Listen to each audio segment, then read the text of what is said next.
ನನ್ನ ಹೆಸರು ಶಿವಾನಂದ ಅರ್ಗುಂದ್. ನಾವು ಕಿತ್ತೂರು ತಾಲೂಕಿಂದ ಬಂದಿದ್ದೇವೆ. ನಾವು ಈ ಮೊದಲನೇದಾಗಿ ಶ್ರೀ ಮಹಾಲಕ್ಷ್ಮಿ ಕಮಾಂಡೋ ಲಕ್ಷ್ಮಿ ಅಕಾಡೆಮಿ ಪೇರ್ನವಾಡಿ ಬೆಳಗಾವಿ ಬಗ್ಗೆ ಮಾತಾಡಲು ಒಂದೆರಡು ಮಾತು ಇಷ್ಟಪಡ್ತೀನಿ. ನಾವೇ ಮೊದಲನೇದಾಗಿ ಬೆಳಗಾವಿಗೆ ಇಲ್ಲಿ ಪೇರ್ನವಾಡಿಗೆ ಬಂದಾಗ ನಾವು ಮುಂದೆ ರನ್ನಿಂಗ್ ಟೈಮ್ ಆಗಲಿ ನಮ್ಮ ಯಾವ ಫಿಸಿಕಲ್ ಫಿಟ್ನೆಸ್ ಇರೋಕ್ಕಿಲ್ಲ. ನಾವು ಮೊದಲನೇದಾಗಿ ಒಂದು 7 ನಿಮಿಷ 30 ಸೆಕೆಂಡ್ ರನ್ನಿಂಗ್ ಹೊಡಿತಿದ್ದು. ನಾವಿಲ್ಲಿ ಬಂದು ನಮ್ಮ ಸುರೇಶ್ ಅಣದಿ ಅವರ ಬಗ್ಗೆ ಸರ್ ಕಡೆ ಒಂದು ಸ್ವಲ್ಪ ಹೆಲ್ಪ್ ಕೇಳಿದಾಗ ಸರ್ 1-2 ತಿಂಗಳು ಕೋಚಿಂಗ್ ಪಡ್ಕೊಂಡು ನಾವು ನಿಮ್ಗೆ ಇದ್ರೊಳಗೆ ಟೈಮಿಂಗ್ ತಂದು ಕೊಡ್ತೀವಿ ಅಂತ ಹೇಳು. ಅದೇ ರೀತಿ ನಾವು ಪ್ರಾಕ್ಟೀಸ್ ಮಾಡಿದ್ರಿಂದ ಒಂದು ತಿಂಗಳಾಗ ಅಂದ್ರೆ ನಾವು ಇದ್ರ ಕಡೆ ಆಗುತ್ತೆ ಸರ್. ಒಂದು 4 ಮೆಡಲ್ ತೊಗೊಂಡಿರಿ ನಾವು ಒಟ್ಟೆ ಕಿತ್ತೂರಿಗೆ ಒಂದು 4-5 ಮಂದಿ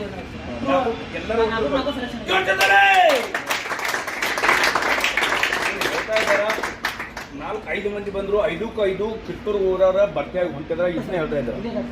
ಓಕೆ, ಇಲ್ಲೇ ಇದ್ದಾರೆ ಅವರು. ಮತ್ತೆ ನಾಳೆ ಇಷ್ಟಪಡ್ತಾರೆ ಸರ್. ನಾವು ಬೆಳಿಗ್ಗೆ ಒಂದು ಸ್ವಲ್ಪ ಯಾವಾಗ ಒಂದ್ಸಲ ನಮಗೆ ಒಂದ್ಸಲ ಬ್ಯಾಸರ ಆಗಿದ್ವಿ ಅಂದ್ರೆ 7 ಗಂಟೆಗೆ